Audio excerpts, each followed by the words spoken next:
Hello, everyone. I was actually expecting that we're gonna play a little bit longer, but I'm really happy that we're finally here. First of all, thank you so much, everybody, for being here with us today. I'm Alex, your host for this space, and it's a true honor to welcome you to the official World Challenge Game account. So I don't know if you're here for the first time or if it's your second time. And so on. But let me give you like a quick intro about World Challenge Game and what it is, because it's more than just a board game or just a video game. It's a vibrant community that has become the meeting point for all those passionate about challenge, innovation, and of course gaming. Right now, I feel like I'm a TV host. So we're here to explore the latest trends in tech, business, culture, and much more through challenges and competitions that not only test your skills but also invite you to learn and grow alongside other members of the community. So if you haven't checked World Challenge Game out yet, please do it. If not now, probably maybe soon, right after this space. The goal with this with World Challenge Game is to transform the way we understand learning, turning it into a continuous adventure. So every space, every challenge, and every interaction is designed to empower you, inspire, and why not entertain you? Because I think entertaining is like one of the most important things here. Moreover, in these spaces, we will not only bring you the latest and most exciting news about the World Challenge Game ecosystem, but also we have the privilege of having some amazing guests, some amazing and world class experts in the industry, who will share their invaluable perspective and knowledge with us. And because the point of all of this is for us to learn from each other and with each other. So get ready to enjoy a dose of knowledge and learning like you've never experienced before in with the Web3 space, hopefully. So don't be selfish. Please share some likes, hit the like button, share the space on your feed, and helps others join the space as well. And remember, this is a space for interaction.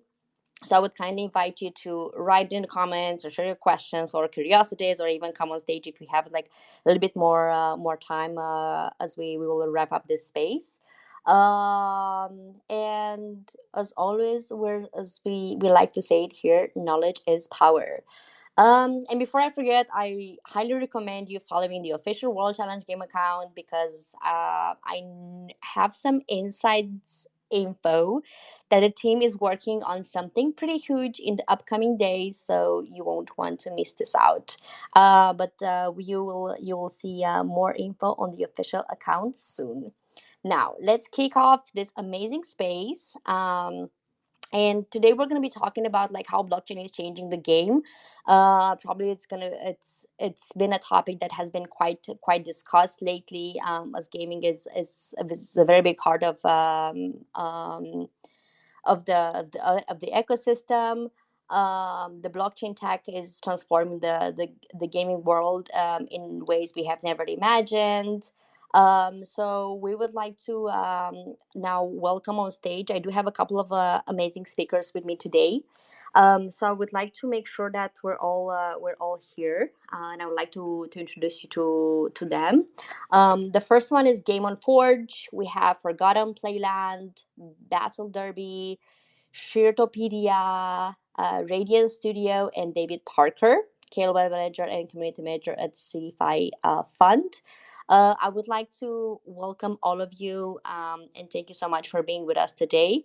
And to kind of kick it off, I would like to see if you guys want to introduce yourself quickly to the audience. Tell us a bit about yourself, and maybe tell us a bit about your background and the role in the Web3 gaming. Who wants to kick off? Battle Derby, you're the first one on my radar right now. Hey, Hi, hey, hi. hi, how are you doing? Really happy to be here sharing with you today. Thank you very much for inviting us. So, I'm Isidro, I'm the CEO of the Triple O Games company, Battle Derby. It's our first game. So, Battle Derby, it's basically a car battle game. Uh, it's like if you combine the driving of Rocket League with the fun of Mario Kart, strategy of Fortnite. and the destruction of Twisted Metal, and you put it all together. So yeah, that's what it is. Battle Derby. We have been in the space pretty early. We are pre OGs. Myself, I've been involved in Bitcoin since 2012, and the company started in 2017. So yeah, pre-pioneers in the space. We have suffered already to bear market, survive, and we are here. Thank you so much for the intro. The next on my radar is Stratopedia. Would you like to introduce yourself and tell us a bit about how's your what's your experience in the gaming industry in Web3?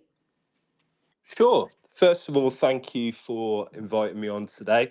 Great to be on stage with all these other speakers and looking forward to finding out more about their projects and getting into the meat and bones of the topic. My name's Funshow and I'm the CEO and founder of Sharetopia. A little bit about me. I've been in the space for over 7.5 years as an investor and an educator. We're all about educating people about Web3 technologies. I've been a gamer since I can remember, absolutely love playing video games, and decided that I wanted to build a project around that. So, Sharetopia is an open world RPG game. It's 3D, it's free to play, free to learn, and free to earn. It's on any mobile device that is a smartphone, and we're out on the Apple App Store and Google Play Store.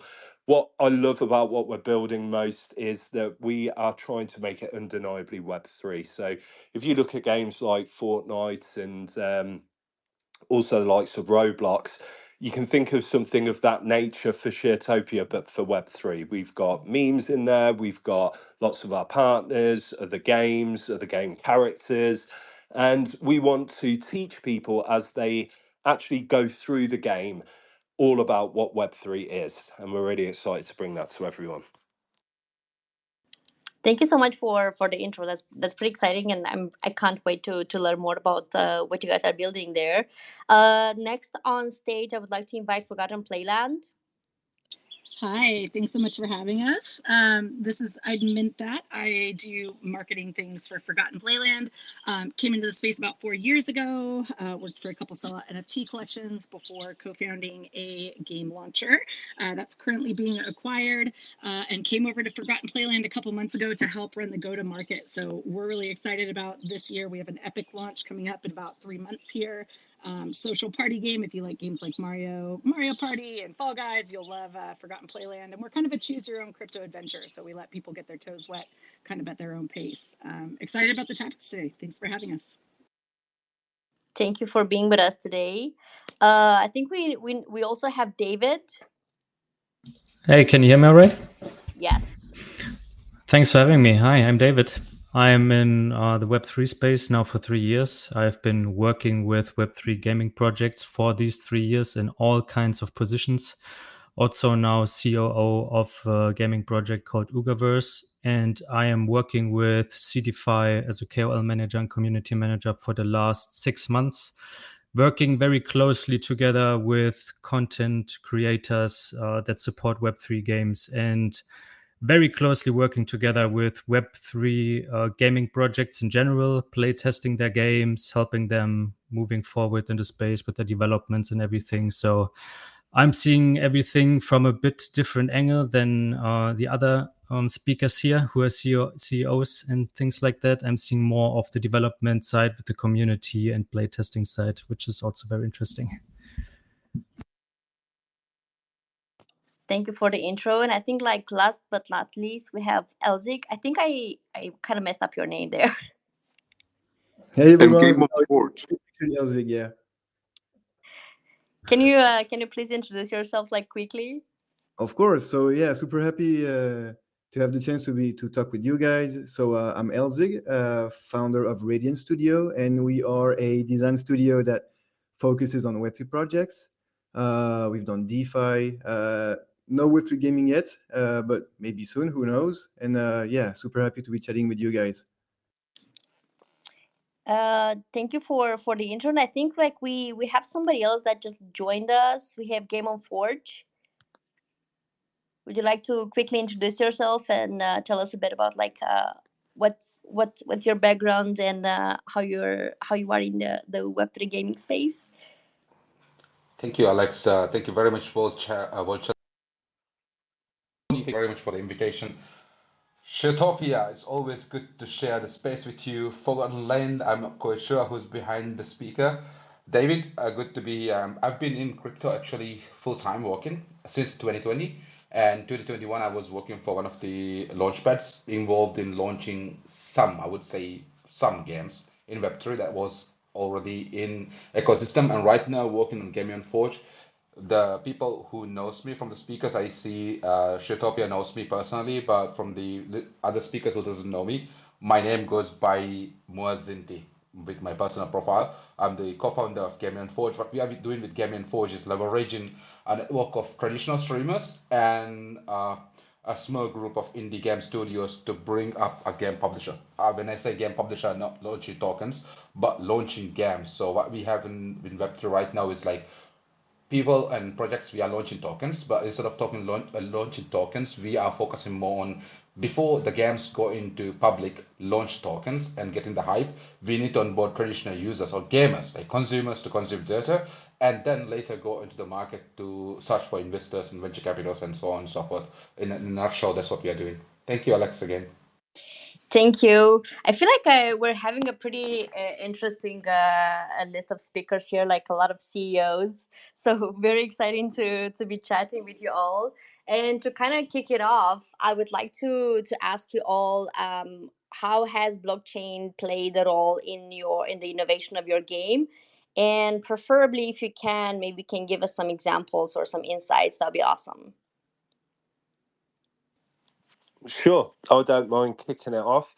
So I think the question probably would be, how are we not using blockchain in our game to make it better? I mean, look, I absolutely love this industry. I love the camaraderie, the community is the best I've ever come across in anything that I've ever done in my life, work-wise. And I just believe that this technology is going to revolutionize every single industry. And it's already starting to prove that in so many areas, of course, finance. But gaming, I think, is one of the strongest to be able to onboard new users into the space to actually understand what digital ownership is and to understand how they can transact with NFTs and so much more, tokenization, real world assets. And for us with our game, what we have got is a Unity 3D game on mobile. All of the magic happens in the background. So we use API systems to be able to collect data. So when the player is leveling up, they're collecting XP, they are earning rewards, they're finding Ambo tokens in hidden treasure chests around Sharetopia.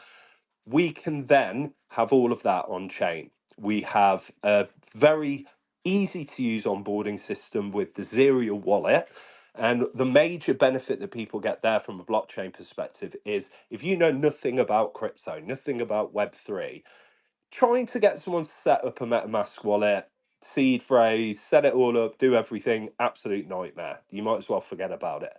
So we've simplified that process so much by partnering with Serial that you've got a one-touch login system via your socials. You can do it with Facebook, you can do it with Google, you can do it with your email address, and it will automatically create your wallet in the background, non-custodial. You start playing the game, every single thing that you're earning, and if you choose to purchase any of our NFTs, it's all logged there. So we're partnered with Polygon, our tokens on Polygon, and we are also partnered with Immutable. We're building our alpha version of our game on the Immutable ZK EVM. And we also have Scale Network with the technology built in there for in-game items. The beauty of that is zero gas transaction fees and zero fees for everyone for life. So every single transaction that they conduct, you can make it a part of the game, part of the learning process, and even have that as part of the quest system that you've got built into your game. And that's what I think is very exciting. The fact that a user that knows nothing about Web3, part of their journey within Sharetopia will be to acquire an in-game item. That will be an NFT. They can then gift that to one of their friends, or they can put it on an open market, third-party marketplace, and they can level these NFTs up as well, and they have a finite supply. So as our user base grows, the likelihood is that the economy is going to grow too. So we've got NFTs, we have got Scale Network, Polygon, and Immutable, but we're also partnered with and have representation inside of Sharetopia with a lot of our partners, Medieval Empires, Carbon Browser, Creo Engine, many more as well. So also we have staking mechanisms, we have lots of different earning capabilities, and I suppose the biggest thing for us as well is the education part that we're integrating ChatGPT's AI. So you will actually be able to learn not only Web3 technologies, but pretty much anything that you want to learn. And you're going to be able to do this by interacting with your NFT character as well. So you will have your character that you can actually respond and interact with. You'll get a human-like interaction. You can ask questions. It will have the same power that you can imagine Google, Siri, Alexa, and many others, plus ChatGPT built in. This, for us, is the future of gaming. It's the way that people will interact. It's the way that people will experience entertainment. And we're already seeing this with very popular Web2 applications like Netflix, where during COVID, everyone could click play at the same time and watch things together. This, for me, is kind of where the metaverse and where gaming is going.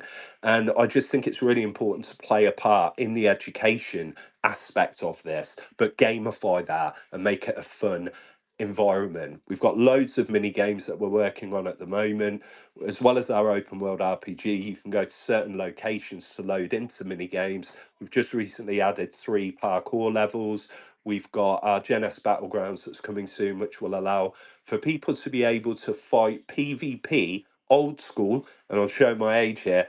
If you remember Street Fighter and Tekken and Mortal Kombat, we've got that kind of fighting game, but you can wager against each other. So I could put a bit of Matic in, you could put a bit of Matic in, we fight against each other, the winner takes the majority, a portion goes to our NFT holders, portion goes into a prize pool, because we always want there to be winning capabilities for all players, regardless of whether you own NFTs or not. We think it's very important to always leave the door open and not to necessarily token gate when it comes to a game of our nature anyway. But that's just a little bit about us. Thank you.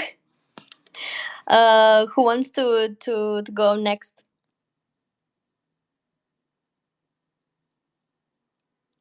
Forgotten Playland. Let's let a lady come on stage. Okay, I rugged out a little bit. Like, it's just bad. Can you just repeat the question so I make sure I have it right? I was saying that if you could maybe share with us like how blockchain has impacted your game and how it's played a role in the innovation of your game, and if you can maybe give a couple of examples or insights into that. Okay, gotcha. I just want to make sure.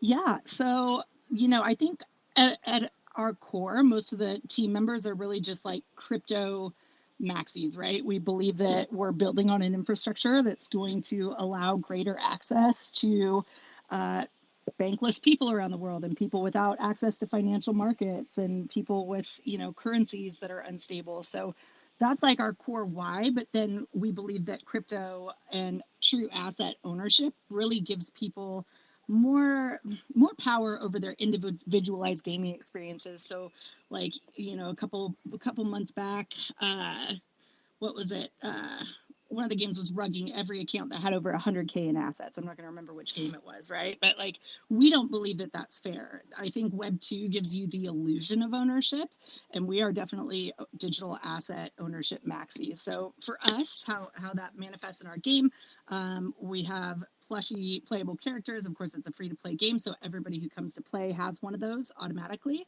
And then we have digital wearables as collectibles, so you can think of those kind of like skins in Fortnite, but nobody can rug you of those skins, so you actually get to keep them. The other element that we have is Forgotten Playland Token. FP is live. It is not integrated into the game yet. We wanted to get through our first several months of testing before implementing it.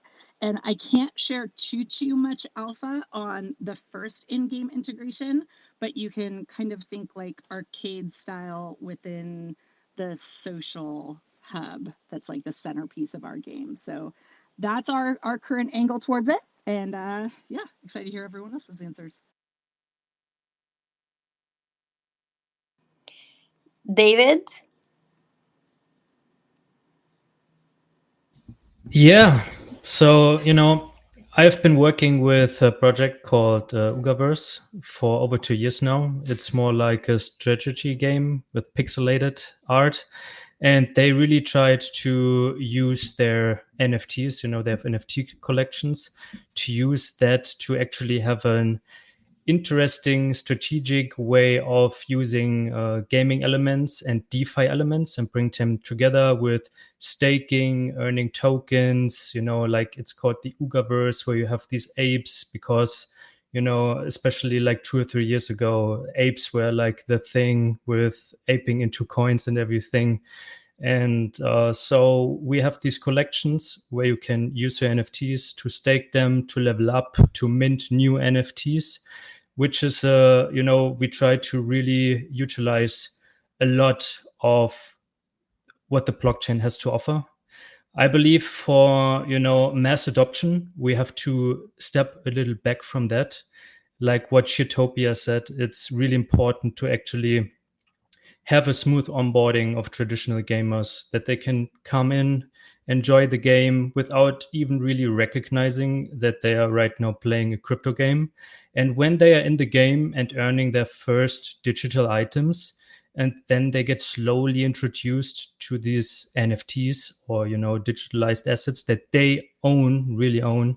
And then suddenly they're like, oh, wow. So what I just got, this sword, this epic sword, it's really mine. I can sell it on an open marketplace, or maybe even in the future, take it over to new games. This is very exciting. And I think this is where we're heading right now. I love projects like Style Protocol that are actually helping, like PFPs like mine from Azuki. You have that. You can just rock it in GTA and in other games, and this is like where we have to go. And I'm very excited for everything that's coming. And there's a lot of games in development that are very exciting also for Web 2 gamers. Thank you. I'm gonna go through all of you, and then I'm gonna ask you a question that actually it's a personal curiosity of mine. But to kind of let you all respond, I would like to get Elzig to say a few words as well. Yeah, I'm actually, I didn't know you guys over at Sharetopia actually used Zerion for the onboarding. And I think that's really exciting because the onboarding is, as David also mentioned it, I think it's the most important part of the journey right now. Because, there's already quite enough friction to get into crypto as it is right now. And yeah, just having the ability to log on with just connecting your social account. Yeah, I think that's really great. And I'm actually very happy to see projects focusing on like actual UX, like actual having a great user experience rather than just tokenomics or things that I think aren't as relevant when it comes to mass adoption, right? Yeah. Thank you. And I think like we have Game on Forge, right? I don't think you mentioned anything yet. Yeah, Alex, so when it comes to Gaming Forge, we are not building our own game and all these things, but when it comes to relate to gaming, the gaming, I basically did not come into building Gaming Forge just because as a financial aspect or anything, but having I personally been involved in gaming and esports and running my own clan. If you go back to the gaming in what's happening in Web 2, the traditional gamers are actually having a lot of fear, or let's say a lot of money loss in what's happening in the ecosystem of Web2 gaming. A lot of people will disagree with me, but the reality is, Fancho, you know personally what games I'm talking about. If you are picking any game in Web2, they ask you to buy stuff in Wheel of Fortune. You are spending $10, and your son will end up spending $100 to $200 a week trying to buy that epic item. At the end of the day, when the management of the game studio or a game changes, they will keep promising on the forums that they will never be dropping this item again, but they will do it. One example, Tencent. Back in the days when the Tencent, the most expensive units of the Tencent was their X suits, which to buy the asset and to upgrade the whole thing. And back in the days, the promise was they will never do the Avalanche X suit drop again. But when the Tencent gave up and the Krafton took up the market management, what happened was the whole Pharaoh and X suit were dropped out, and the people basically dumped in $3,000 to $4,000 to buy this whole X suit and upgrade it. It's not one X suit; it's for every season they have a different X suit, and it was repeatedly happening. And it was very easy for us to convince the traditional gamers and the mod gamers, because when it comes to traditional gaming, we need to understand what kind of gamers are there. I would say myself, I don't consider anymore myself as a gamer after working in Web3. I don't have time to play game unless I find some time, maybe daily 1 or 2 hours, to play games with some of my friends or to hang out with my son on Roblox. Other than that, I don't do competitive gaming. So in Web3, we have this kind of mindset of people like myself, and less than 1% people are actually actively playing game, either for rewards or some kind of things. So when it comes to traditional gamers, also there are like mod gamers and streamers. They are into this kind of earning, either through streaming or modding and selling out those things that as a profile. And those people, we need to speak with those people depending on the audience, depending on the genre that we are promoting. And it was very easy to translate for that to them, comparing the games like no, sorry, Entropia Universe. There's no blockchain integration. Traditional gamers who are able to deposit money and withdraw real money in real time. It takes a few weeks to get the money in your bank account. But again, if you go to the history of, go to Google, search Entropia Universe, the same thing that we see on blockchain that has repeatedly happening on Entropia Universe, we call it rug pull here. We don't call anything on traditional gaming. That was a game that sold over $6 million in assets back in 2010. No blockchain again, no digital asset, no ownership, nothing. And a lot of people don't talk about this even on blockchain when we are talking on Twitter Spaces. But these are fun facts that are actually available in traditional gaming market. People don't own these things. They sold the planet for $10 million. People who had the ownership of assets in that planet made six figures on those planet and at that planet back in 2010, 2011. But when the next game was supposed to come in, the people who put the money for the next game assets, they never got the assets. They never got the money back. The new game was never launched. And after 15 years of running the game, a few weeks ago, I saw that the company is going bankrupt. Again, in traditional, in Web3, we call it rug pulls. In Web2, we don't call anything, but traditional gamers are facing these things. But the kind of way that we are delivering the message is not digesting to the traditional gamers, in my opinion. We are talking about asset ownerships and all these things. They are aware of those things, but they need to know the transparency. They need to know how the blockchain works. Like Funtopia, like Funcho mentioned, the gaming, there are now technologies available. Like I'm not showing anything, that privacy there, sequences there. Mihaila is working with some kind of technology that basically allow PC games to be able to launch on a game launcher. So this technology is available. Why, I don't understand, game developers develop the games and then start making their own game launches and all these things. When it comes to traditional gamers, they understand this fun fact. And for me, what I'm trying to say is, for me, it was very easy to convey the message for these streamers and traditional gaming audience. The transparency on blockchain is much more further than the transparency that they proclaim on Web2. That's something that we cannot argue. And Web2 companies, they don't want to give up these things, because the elephant in the room is they're gonna lose a lot of revenue, but they have to share this revenue with the individual gamers. And individual gamers keep providing them a lot of data, a lot of traffic, and these traffics bring a hell lot of money through IP and brand recognition to these gamers because gaming market. Individually, we consider gamers as gamers for entertainment and all these things. But like again, previous conversation, again, Fansha mentioned about pre-planned audience. But if you look at any kind of media marketing happening in the world, where are those audience going? In 2019, when the COVID hit, where was the music happening? In virtual worlds, what were the games? PUBG, Fortnite, and all these places. All these celebrities, they earn millions from those users. Brands like Louis Vuitton, Hugo, where do they do the promotions, drops? Now, when it comes to Web3, we are talking about gaming community on Web3. When the mass adoption, I'm not going to say it's going to happen in next 5 or 10 or 20 years, but the technology is moving faster than we think. It's going to move even faster than in 1994 we saw the very first digital ad that happened on Windows 98. There was a colorful digital ad, and today we are in 2024. How fast it is. So I would say there are a lot of traditional gamers ready to move into the ecosystem.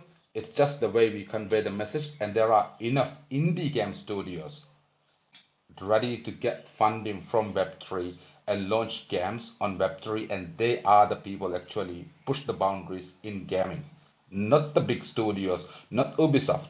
Take a look at Minecraft. Is it from a AAA company? No. Who built it? Who brought the users to them initially? Indie game developers, they develop games combined with 5, 6 studios together. They already have pre-followed user base with them. Like each studio, they have 50,000 to 150,000 users playing each game. They share the user base.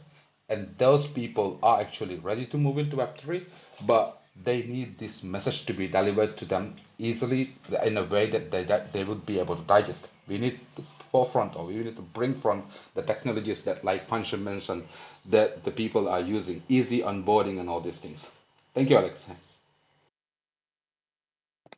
Thank you. I think it was a pretty interesting explanation, and I really like the fact that like a lot of you touched on the education side of things, which I think is super super important, not just in gaming but in Web3 in general. And I'm really happy that gaming projects like yours is tackling this subject.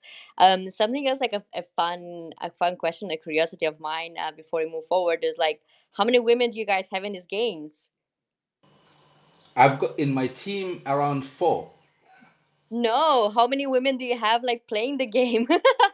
Oh, actually, I know the clan that we are playing. We have a team, girl team, and a boy team. Girl team, I believe we have 1,000 something, and the boys team, I've got like 3,000. Sorry. No, I just I told you it's just a curiosity of mine. What about the others? Do you guys have any good numbers you want to share? Yeah, I mean, just to put it out there for you, we're at 41% female players currently, and that's actually very, very high. But I wanted to make sure that everyone realizes something. The shift of how many players there were that were men playing video games back in the day is nowhere near what you think it is. It's nearly 50-50 now. And the reason for that is mobile gaming. Mobile gaming has onboarded more women to play video games than anything on the planet. Because if you think about your Candy Crush and all of these types of games, those hyper casual games, they're still video games. They're still fun. There's still, you know, things that you can win. There are earning capabilities, even in Web3 with some of the games that are out there. It has massively shifted and is on a 50-50. But one major thing that I did want to mention that we are focused on is anti-bullying, anti-racism. And we've made our entire platform based on that. And the reason for that is I play video games still now. I'm 42 years old and I still play with my sons and my daughter, right? They're 15, 17, and 20 years old. And the biggest thing that was the driver for me actually making Sharetopia was an experience that my daughter had. She loves playing Fortnite and Roblox. That's all she'd ever play. And unfortunately, there were some horrible people online that were bullying her and saying racist remarks to her. And it really affected her, and it affected her mental health. And as an adult, you don't realize sometimes, you think your kids are upstairs, headset on, playing video games, having the time of their life, just like I did. But online gaming was not there when I first started playing video games. It's something I was introduced to as an adult. And the amount of, trash talking that people tend to experience in Call of Duty lobbies and FIFA lobbies and games and Grand Theft Auto is so extreme. But as an adult, you can kind of brush it off. It's just, oh, I'm just playing a video game. Kids, no, not so much at all. It affects their mental health. They get bullied. It goes into their schools because their friend groups play these things online. It's a really, really big point that is not being addressed by big game developers. I reached out directly to Fortnite and Roblox about this. I had no response. Now, I love Fortnite. I think they're one of the most forward thinking games on the planet. And there's a lot of inspiration in Sheertopia with what they've built. But the best I've seen in over 2 decades is that they're starting to record the conversations. And if they find that somebody has been using foul language or aggressive or racist or sexist or whatever it may be, they'll ban their account. Now, that's great and it's a deterrent.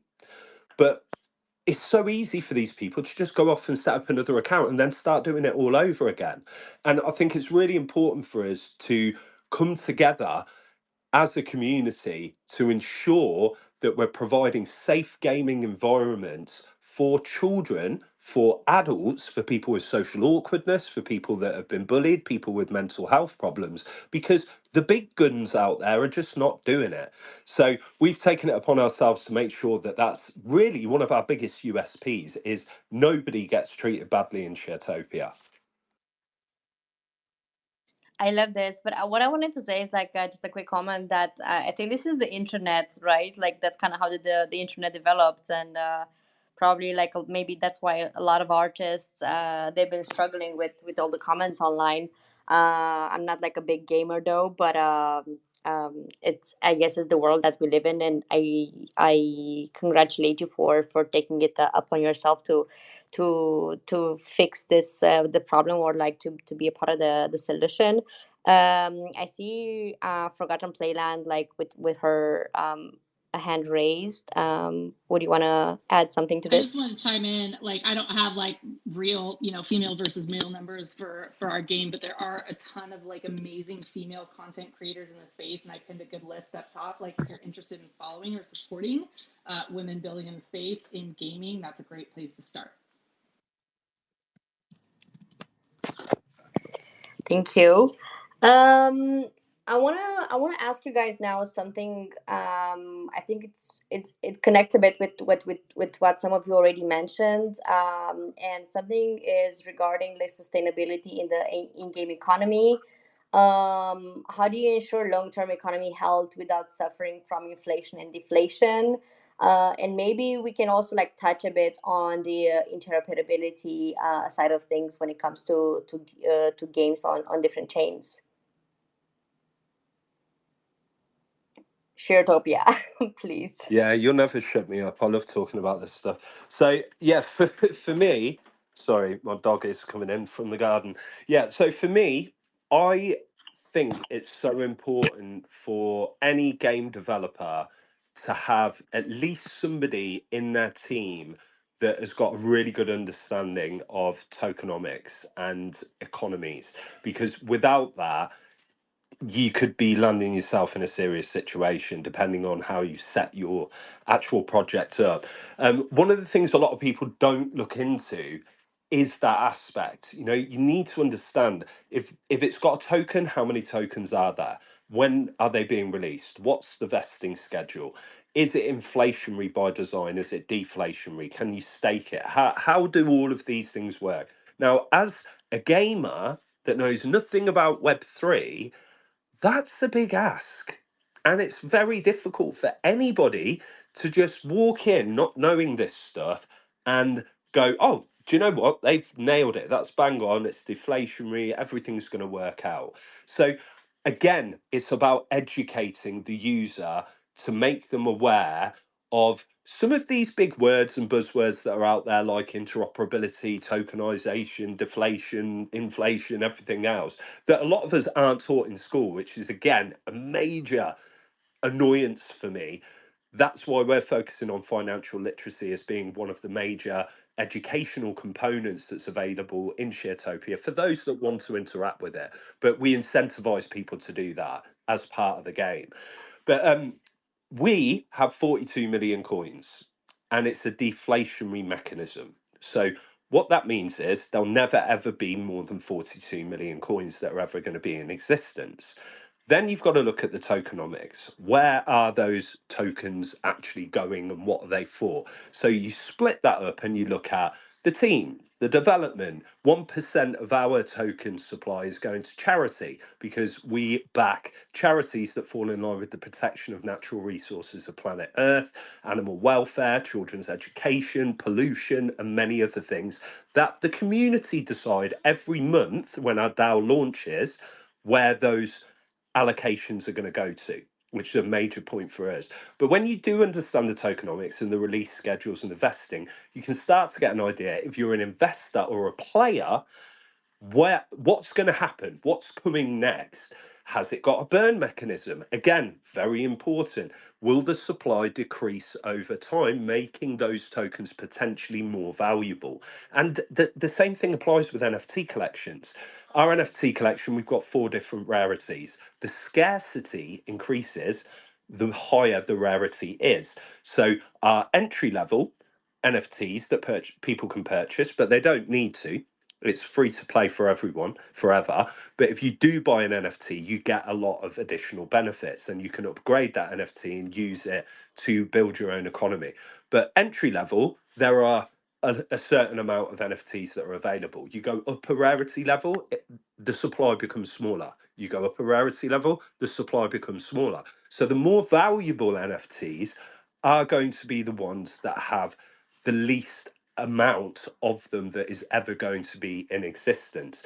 But we've done things with our contract like renounced ownership. There are certain abilities that we cannot do. So the community then feel more at ease to want to interact with these different amazing technologies and tokens and NFTs, knowing that we can't just pull the rug from underneath your feet. We don't have that element of control. And these are the things that we do need to teach people, but it's not easy to do that. To simplify what I've just said now and put it in a way that a 15-year-old would understand it and then go and relay that to their parents to say, hey, could you come and give consent so that I can earn these tokens that I've been playing on this video game for? It's not going to happen overnight. That's why we do have to simplify these processes as much as we possibly can. UX design and making it as invisible as we possibly can, for me, is just vital. And I've had this conversation in many spaces where some people have come back to me and said, well, I don't think we should hide from this technology. We should be shouting about it. Fully agree. We should be shouting about it, but to the right audience. People that have already got a direct interest in this space and have some element of knowledge about it. Let's talk about interoperability, tokenization, deflation, inflation, everything. But for someone that knows nothing, you have to leave breadcrumbs and let them come and consume them at their own pace when they're ready. But your environment that they're spending time in and thriving and playing games and having fun should be first and foremost always your number one priority from my perspective. Then you can educate inside of that environment, and that's what we're focused on at Sharetopia.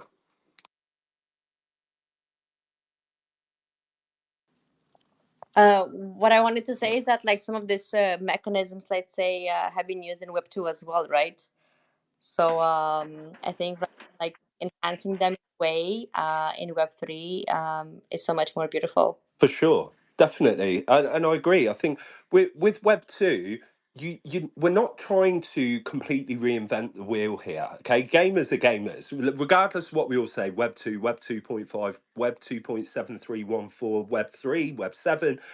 They're buzzwords. The technology comes along and advances industry sectors. They tend to happen in 10-year cycles. What we've got now is a financial revolution in terms of technology, which is what Bitcoin has started. And I've been in this space for a long time. I've seen how many ecosystems have risen. Like, to see what Ethereum is today compared to when I was looking at the market and there were about 80 coins. There are millions of them now. You know, look at Solana's ecosystem, Polygon's ecosystem. They're just unbelievable. And they've got so much size and decentralized applications and different solutions that are out there. But the reality here is it's not all going to survive. The things that people truly find fantastic value from, they are going to survive, whether that's from an infrastructure level, an end user level, a commercial level. But there are so many projects out there doing similar things. We can't all survive. So what I always try to do is collaborate, bring people together, form partnerships, form forges, because we can all add value and bring these things together and bring something even more powerful to the end user. You know, Sharetopia on its own would not be what it is without Zerial, without Polygon, without Immutable, without Scale Network, without the partners that we've got on stage here today. So it's so important for us to do that and work out how we're going to educate and onboard users, because that's where the future lies in Web3, as far as I'm concerned. Fair enough. Fair enough. I also see a hand raised from Game on Forge, and I wanna get you on stage and let you tell us your opinion. Thank you very much. Actually, in my early days when I was working in David, I was working with GEM, CDFI. Most of the projects I was working with tokenomics and the whole thing in the ecosystem. And what I always look into when it comes to projects, I even till today, what I believe is syncing the token and having the conversation, having the whole token mechanics and stuff is good. But if we have a token and if we have an NFT, for example, let's say a game have an NFT and a game have a token. If this NFT and token does not have a correlation, what does it make a difference? What kind of difference does it make when it comes to the token and NFT? For example, you are launching your game, your Ethereum, your NFT on ETH. So basically, your NFT is connected to ETH liquidity, while your token is launched on Polygon or BSC or BES, whatever the hype chain is that time. And then your token is correlated to the ETH or BNB. If it's a BNB chain, it's BNB. If it's Polygon, it's a Matic token. There is no connection between the NFT and all these things. And the example I was making during the day when we had this Teton Arena, when Axie Infinity, huge out of those people, they did a quite good thing by bringing a lot of users and all this stuff. But imagine those NFTs actually absorb certain amount of token that takes the token out of circulation. What I'm trying to say is, like World Chain and when I was at CD5 and we had the first call, it was back in 2002, I believe 2003 early days when you guys were launching, we had this conversation as well. You know, if you have an NFT that you are selling for $100, and imagine you are taking a percentage of that $100, basically 10%, and these tokens are getting combined or merged into NFT, and every NFT holder is holding your token, that actually decrease or make sure that your circulated supply is deflationary. Because we hear the buzzword a lot of times people are using, like in meme coins, we are going to burn back in 2021 or DeFi summer. You know, Fanshawe, you remember the days when we were seeing like everybody was bullish because they were talking burning and all these things. And my question was, what does it makes a difference when you are burning token that was not in circulation, that were already locked in a wallet, but supposed to come into circulation, and you're burning those tokens? And then, for sure, like you mentioned, I love what you are doing. For example, when the consumer, like a gamer, come into your ecosystem, whether they're using their credit card or whatsoever, whatever the mean they're using the money to buy stuff or to use the platform, those platform is actually consuming in USDT or whatsoever, but your token is consuming. So that means, as an investor perspective in Web3, if there are consumers consuming that money, that means actually that money will create demands. We need more users. So we need to make sure that there is this connection, like Fanshawe mentioned, there is this connection with the consumer or the user base you have with your token. As well as if you have an NFT, make sure that your NFT have some kind of correlation with your token. Don't let your token and NFT hanging on a limbo or both sides of the limbo. Sustainability is my favorite word in Web3, I guess. I can see you with your raised hand, but like if you don't mind, I'll let you speak for like 30 seconds, as I have another question, and then I would like to play a very, very quick game. Yeah, it was only just a very quick add-on to what Muaz had just said there. It's so important as well. One of the things we spent so much time on was looking at interoperability. How can we facilitate people being able to use and purchase and interact different NFTs on different chains and the whole thing work together?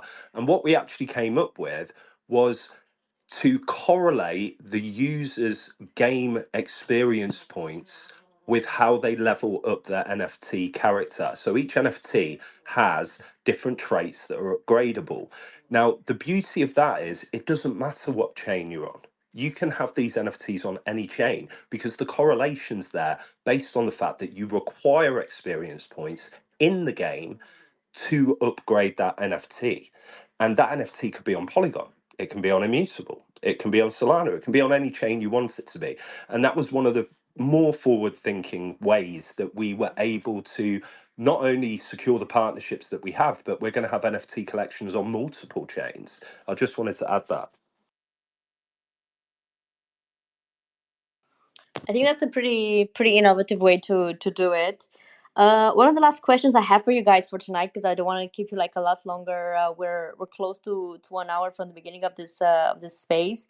I'm not so sure if you can like stay here for like a little bit longer, but hopefully you can, because I would like to make this space like as cool as possible and to continue the conversation.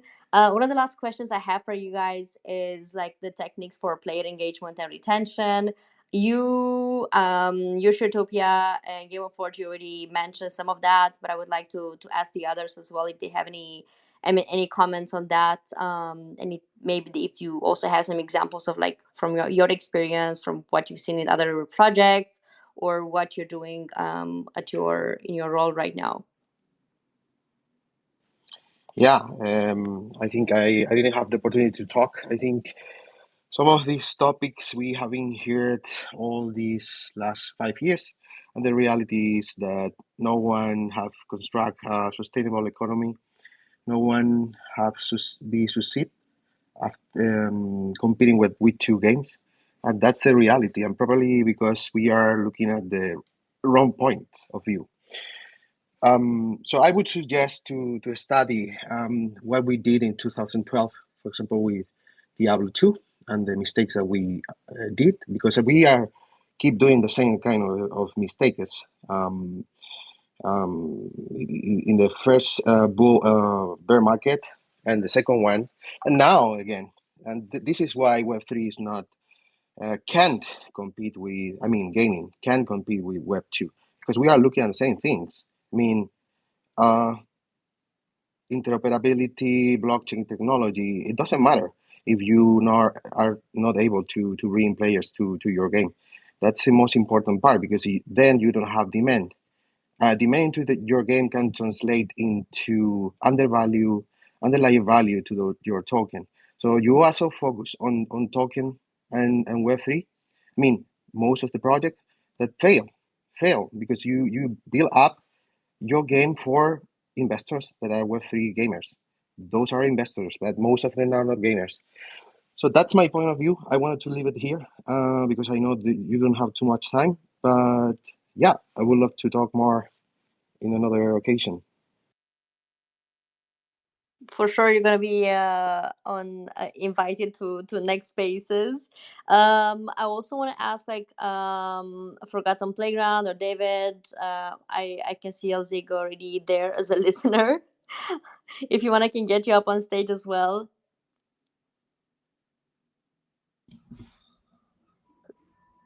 I let the lady speak Please first. I think she disappeared for a second. So maybe you can take the stage. Okay, yeah. So I actually was thinking the same thing that Battle just said, you know, right now we have like, I would say 90 to 95% people are just here are investors who are here to make money. So projects think about so much about tokenomics, how to make investors happy. That quality of the game is just not the focus for that. And this is something that has to shift. And for me, I am a very passionate gamer. I love to play video games my whole life. And for me, a high quality game with very well developed characters and a story is super important. And that's what we're really missing for real gamers, to dive into a world, to get to know the characters and all this. What I see right now, what is the trend at the moment, what projects try to do to lure in new players is the play to airdrop meta. So, you know, they offer tokens and quests and things you can do to interact and play their games. It's designed for also, you know, investors, because when they play the game, they will earn something for it. But I personally made a lot of great experiences the last months with this type of strategy, because right now, finally, we are seeing more and more games that have been developed for a long time, for 2, 3, 4 years, that become more high quality. And it opens up an opportunity for them to bring in new players, new investors. And, you know, of course, we're not there where it's only about gaming. Maybe it will take a lot of more time until we get there. But it starts to be this way that the quality of the games becomes so good finally that a lot of players that come to play to earn actually start enjoying the game and stay for it. Like, for example, Blade of God X is a very high quality game. I started playing it. I play tested it with the community. Now guilds are forming around this, you know, people come together to keep playing it and playing it. And this is something new that we haven't seen that much in Web3 yet, because, you know, that's what we need. We need players that actually say, you know what, I'm enjoying this. I really want to go super hard on this game. I need other great players, and form groups and teams and guilds, and we keep on grinding and playing this game because it's so much fun, and we are moving in the right direction right now. But we still, unfortunately, not like there where we need to be with Web3 gaming for the fun of the game. I wanted to ask why not, but I see a lot of hands raised. Elzig, do you wanna say something, or who else wants to add something to the discussion? Game of Forge, Utopia, Yeah. the stage if you want. Sorry, go ahead. Yeah, I definitely wanted to add something. So, sorry about this. Typical TV just came on in the background. Right. So, I agree with what's been said, the vast majority. Some of it I don't agree with, and this is why. This space, if we think about Web3 gaming, it has two types of people. It has people that are here for the financial, and it has people that are here that just want to play video games and be part of a community. Now, when you're building a game or a project in an environment of that nature with brand new technology, you still have to ensure that what they're looking for is here. Otherwise, you just build a game and just put it on the App Store, and there'd be none of this technology factored in, apart from the elements that enhance the game but do not give you any earning capability, just give you that digital ownership. And I've had this conversation with a lot of people too, because you have to differentiate between, are you here for gaming, or are you here for Web3 gaming and the additional benefits that that brings? And is your project going to be one of those that has earning capabilities, or is it not?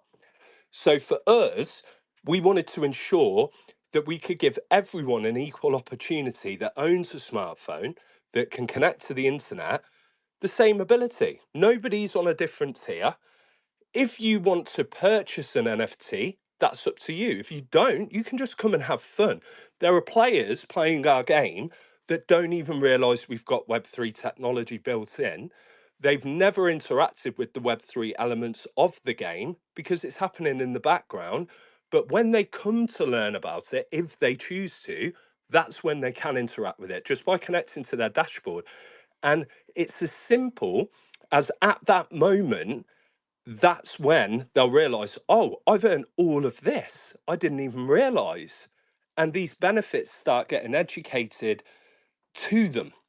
So I get where both of you are coming from. And first and foremost, always our ethos has been create fun, engaging, addictive games and gameplay mechanics. And that's what we do. But at the same time, we do have a Web3 crowd and a Web3 community and a Web3 audience that are also interested in being able to play a game that they can earn something from. Because someone that's got a full-time job that plays video games on the side doesn't necessarily require an additional income, and that income may not be very high in comparison to what they already earn. But say that same thing to somebody that may be in a very war-torn area in the world. It's everything to them, that earning capability, and it's not just a financial gain. If you can also provide something fun and an amazing experience for them at the same time, you're actually providing something good. Making that economy sustainable is critical. And that is where the tokenomics come into it, because you're either going to be a project that goes up and straight back down, or you're going to be a project that's got a 5-year roadmap, is drip feeding the community's rewards out. Like 39% of our entire supply is for community rewards. You know, we've really spent a lot of time researching this, and we understand who our audiences are. And I think as a gamer who is through and through since 8 years old and had a Commodore 64 8-bit and everything in between and still plays video games with his kids today, you have to also look at, is the game fun? Not necessarily the quality or the graphics. It doesn't need to be console worthy. It can be like Flappy Bird. Flappy Bird, you earn no money. And most people know what that game is. But people come back to try and beat their score again. It's that addictive mechanic of how far can I get? What score can I get? Can I beat my friends? And I think some of that gets lost in translation sometimes. It's like what was said earlier with Minecraft that Muaz said. You know, indie game studios bring these amazing games to life that then the big guns come in and take over. What I love about Web3 is that we don't need to let them take over. The communities can grow this as big as they want to and be a part of that future. And that's what excites me the most.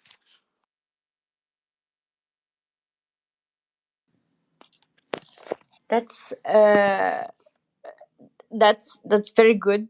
I wanted to say a lot more things, but I feel like I'm a bit lost in words right now. I wanted to ask you guys if anybody has like a last word before I get you into something a little bit more fun. I also want to ask everybody in the audience to stay until the end because I have a surprise for you as well, that I'm going to be announcing. So anybody else has a last word for this space? But if there's anybody in the audience that has a question that they want to answer, please raise your hand and I can get you on stage really quickly. Alex, I'd love to know what your favorite video game is of all time. Oh my god, I don't want to answer this question. Come on. I don't want to answer this question because I think pretty much the only things that I've played were Dumb Ways to Die. I used to play something when I was in high school a bit, like something with some cars, but I can't remember. And then there was, I think there was something else that I played for like a very, very short amount of time. I know my brother did a lot more than I did, and I did have friends in my high school that learned English from video games. But to be honest, like one of my main issues with the industry in general, and that was one of the questions that's why I asked like how many women play your game, is that like I feel like a lot of the games are made for men. They don't really appeal to a lot of women. I've had conversations before, both on my podcast, in these spaces as well, with like friends or conferences as well, that we should do games that are appeal to a lot more people. That's one of the reasons why maybe I like, not maybe I like, that's why I like World Challenge game, because I think it's a game that appeals to pretty much everybody, that anybody can play it. So yeah, I'm really sorry I don't have like a better answer for you. It's all good. And Dumb Ways to Die, another mobile game that has onboarded It was a lady. You see, mobile, it's the new console.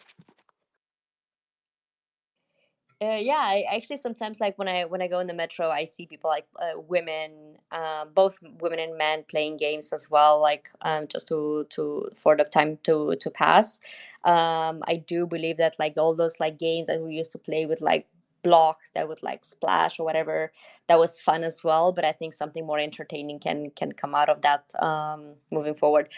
A pretty good example though I have. I met somebody last year, I think, that built a game called Crypto Bros, and she was telling me like she was a founder, and she told me about this game that they did, and they went to, I think, NFT NYC, and she told me she got a lot of hate from it, because basically if you were a crypto bro, you would have gotten like the least amount of points, as you were trying to diversify that as much as possible, and apparently it kind of backlashed, but they were really trying to push it forward, and it made me really happy. So yeah, now I would like to do something with you guys. Like, I'm gonna keep you here for like a couple of more minutes, and to do something really fun. I would like to. I see a hand raised. Any last words here? Game Not over. really the last words, but I wanted to double down what the furniture mentioned, that if you are running a business, whether it's gaming or whether it's a shop or whether it's a construction company, a good example would be if you are taking let's say an investment from 7 or 10 investors and building a 7-story building in the middle of Tokyo. You shouldn't be, as a construction company, you shouldn't be focusing or expecting your 7 or 10 investors to come and live in that particular building. Instead, you should be looking for tenants. So exactly what Shetopia mentioned, if you have Web3 people who are like investor mindset, let's accept myself as well. Like I mentioned earlier, I'm not a gamer anymore. So I would be among those people who love games and gaming, but also like to contribute into Web3 gaming ecosystem. But still, I will not be considered as one of the high competitive gamer in Web3 gaming anymore. But in that case, I will not be considered as a gaming community or the consumer base. So that means the games need to focus, like David mentioned also earlier, games need to focus on bringing consumers and all these things. And I personally believe that World Challenge game, what you guys are doing with this whole physical stuff in things, like as a person, me, I love collecting physical stuff from the games that I play, like Pokemon and all these stuff. I still have the cards even right now. My 5-year-old son starts collecting all these things. And then if any of you guys remember the old 1988 Ninja, I used to have 4 pieces. Now I've got like 2 pieces or something like that. So I love what you guys are building. When it comes to physical world and merging into a digital era, it's going to be really cool. But still, we will need to, like David again, doubling on what you mentioned, focus on consumer base. And when you mentioned about rewards and all these things, the main reason I want to talk about is we see, like Fincher mentioned, focus on consumers or who are the people adding value to your ecosystem. Let's not hesitate and say that giving or rewarding users is a bad thing. It's never a bad thing. Show me one Web2 game who have never done a giveaway.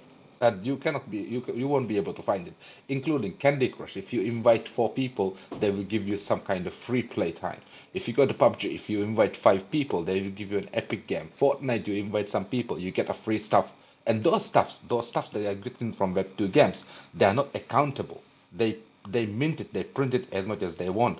They give it to notable streamers for free. In Web3, they are on chain. We are accountable as a game studio, as a game publisher, as a game development company. We are accountable for every single token we are giving out to streamers or content creators. So we are very transparent. But we need to find ways to give those people, not just to go to Galaxy or Jilly and ask people, hey, follow our Twitter, you'll be included among $100,000. Instead, we need to implement the similar ways what Web2 traditional games are doing. Hey, download the game, play to the level 10. Because a human psychology, a human being is playing the game for or something for 21 days, it becomes an addiction. If the person really loves it, and the more he have friends in the game, the more he will come back to the game. And this is the only way we can ensure there is a higher retention, Alex. Thank you. Something I think I'm going to propose to World Challenge Game and the team is to have a discussion about building communities and education side of things in gaming. I think that'll be a pretty interesting one because I see a lot of very strong opinions here, and I would like to continue the chat with you. I want to do something super fun with you before we wrap it up, and I'm gonna ask you some fun questions. I'm gonna start with you, Game of Forge, if you don't mind. So we have one, two, three speakers now. Not sure what happened with the others. Alice, do you wanna? Elzik, do you wanna come back on stage? I can ask you that. I can ask you as well. So Game of Forge. What's your first crush in Web3 gaming? Aliens World on Vex blockchain. Fun. Shirtopia. If we all have guilty pleasures in gaming. What's yours? Oh, without question, it's Call of Duty Zombies. Absolutely love that. I can play it for hours and hours on end. My son's actually a world record holder in speedrunning on Call of Duty Zombies. So I get to play with him. He's a lot better than I am, but we can play one game and it could be 4 hours. It's crazy. That's so fun. David, if you were to launch a meme coin, what features would it have? Oh, a mix of frogs and dogs, like paper Dogecoin vibes with a touch of Trump. With a touch of Trump? Yeah, exactly. Wow, that'll be pretty interesting. I'm trying to imagine that. David, let me know when that's available. I'll probably grab some. Will do. And Elzig, I think you got one of the most maybe the most difficult questions. If you had to explain what you do in Web3 gaming to your non-gamer friends and family members, how would you do it? Wow, now that's a tough question. Well, I mean, in personal terms, I would say I'm a gamer first. So I would say just right now the state of the space would be I guess, game and earn tokens, but that only gets you so far, right? So I guess the ideal state I would like to see the space in is actually just game as you would normally do, and yeah, maybe earn things that are actually valuable, right? So that you're just not gaming because you enjoy it, but you're actually incentivized in to do it in a way that, yeah, just rewards you, right? That's what I would say would be the ideal state. As others have said, we are not there yet, just yet. But yeah, I think we'll be there at some point, and yeah. Hopefully, slowly but surely, we're gonna get there. I think the industry is not there yet, in any way. But I do love seeing progress, especially what's the most interesting for me, the marketing side of things. For the rest of the audience, we have an OET. So basically, you can go grab it. It's pinned to this space. And this is gonna be your badge of proof that you've attended the space. You can grab it with the link that's pinned in the space, and the keyword is if you give me a second, it is the anticipation is killing me. I should become better at this.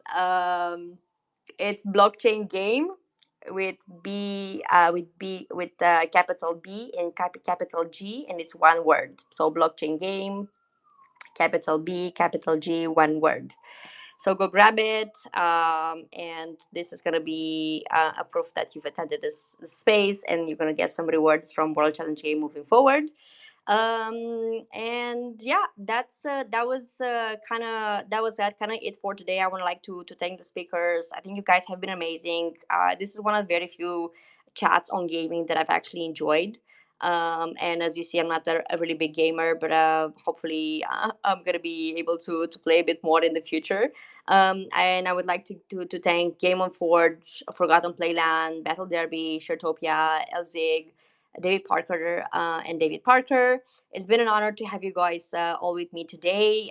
It's been super fun. I hope you enjoyed it as much as I did hosting this space.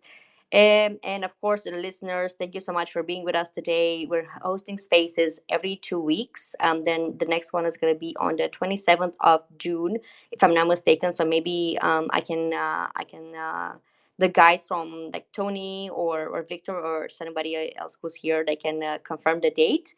And don't forget to follow the speakers. Don't forget to follow World Challenge Game. DM me if you have any questions, if you want to propose any speakers, if you would like to bring any topic and the attention, and we can try to organize something around that. And of course, make sure you become part of the World Challenge Game ecosystem. And yeah, thank you guys so much for attending, and I'll see you guys soon. Thanks, everyone. Thank you. Thank you.